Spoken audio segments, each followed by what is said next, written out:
દર્શક મિત્રો, નવજીવનના weather update સાથે હું છું ફૈઝાન। ગુજરાતમાં મેઘો મુશળધાર થયો છે।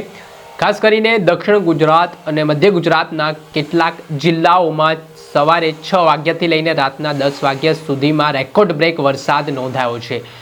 ગુજરાતમાં 220 તાલુકાઓ એવા છે કે જ્યાં રેકોર્ડ બ્રેક વરસાદ નોંધાયા બાદ પ્રશાસન હરકતમાં આવ્યું છે। એનડીઆરએફ, એસડીઆરએફ સહિતની ટીમ દ્વારા બચાવ રેસ્ક્યુ કામગીરી પણ કરવામાં આવી રહી છે ને હાલ જે વેધરની સિસ્ટમ છે વરસાદી તે સૌરાષ્ટ્ર તરફ સક્રિય બનતી દેખાય છે। એટલે આગામી 48 કલાક સૌરાષ્ટ્ર માટે ખૂબ ચિંતાજનક માનવામાં આવી રહ્યા છે ને ભારેથી અતિ ભારે વરસાદની આગાહી કરવામાં આવી છે। ત્યારે આ વચ્ચે આપણે એ તાલુકાઓની વાત કરવાની છે કે જે વરસાદથી સૌથી વધારે અસરગ્રસ્ત થયા છે, જનજીવન પ્રભાવિત થયું છે। તો એ તાલુકાઓની વાત સૌપ્રથમ આપણે નંબર ક્રમ પ્રમાણે કરીએ તો અંબિકામાં 20 ઇંચ જેટલો વરસાદ પડ્યો છે, ડોલવણમાં 15.75 ઇંચ જેટલો વરસાદ,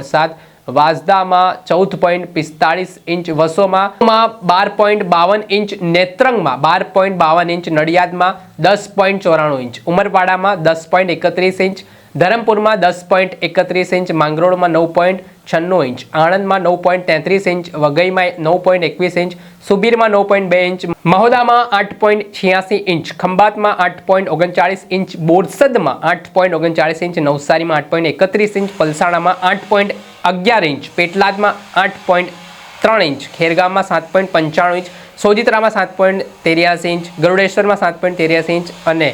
એરઠમાં 7.80। આ પ્રકારે વરસાદ છે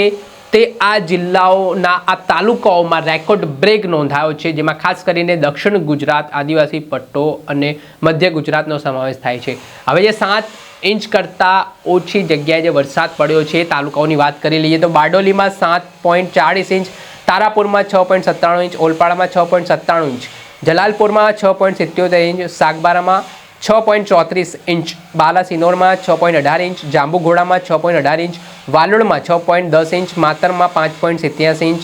વ્યારામાં 5.87 ઇંચ, વલસાડમાં 5.59 ઇંચ, તેલકવાડામાં 5.39 ઇંચ, મહેમદાવાદમાં 5.35 ઇંચ, કાલોલમાં 5.35 ઇંચ, આહવામાં 5.31 ઇંચ, અંકલેશ્વરમાં 5.28 તેમજ નાદોદમાં 5.20 ઇંચ, ભરૂચમાં 5.16 ઇંચ, સુરત શહેરમાં 5.12 ઇંચ, વાલિયામાં 5.8 ઇંચ અને ડેડિયાપાડામાં 5 ઇંચ। આ પ્રકારે જે અસરગ્રસ્ત સૌથી વધારે તાલુકાઓ રહ્યા તેમાં જે દક્ષિણ ગુજરાત જો આપણે મધ્ય ગુજરાત જો અને આદિવાસી પટ્ટો જોયો, જ્યાં ગઈકાલે સિસ્ટમ છે તે બંગાળની ખાડી પરથી જે આવી હતી તે ખૂબ સક્રિય જોવા મળી ને તેના કારણે અંબિકામાં જે એક દિવસમાં 16 ઇંચ કરતાં વધારે વરસાદ પડી જવાના કારણે ત્યાંની સ્થિતિ ખૂબ દયનીય બની છે। આ પ્રકારે જે અમદાવાદમાં થોડાક સમય પહેલાં જે વરસાદ થયો હતો તે 13 ઇંચની આસપાસ હતો ને તેણે આખા અમદાવાદને ડૂબાડી દીધું હતું, તરબોળ કરી નાખ્યો હતો ને આવી રીતે હવે જે ઇંચો સામે આવ્યા છે વરસાદના તેમાં અલગ અલગ જિલ્લાઓમાં ખાસ આ સ્થિતિ છે ને હવે સૌરાષ્ટ્રમાં ખૂબ ચિંતાજનક સ્થિતિ રહેવાની છે આગામી 48 કલાકની, કેમ કે ત્યાં આ સિસ્ટમ ભારેથી અતિ ભારે વરસાદની ખૂબ સક્રિય જોવા મળી રહી છે। જોવાનું રહ્યું આ સિસ્ટમ હવે રાત્રિ દરમિયાન ક્યાં કઈ તરફ બદલાય છે ને હજી ગુજરાતમાં આગામી દિવસો મેઘો મુશળધાર બનવાનો છે તે પ્રકારની માહિતી પણ મળી રહી છે। દર્શક મિત્રો, આવા જ વેધરથી જોડાયેલા અપડેટો જોવા માટે નવજીવન ન્યૂઝ જોતા રહો, લાઇક કરો અને વધુમાં વધુ શેર કરો।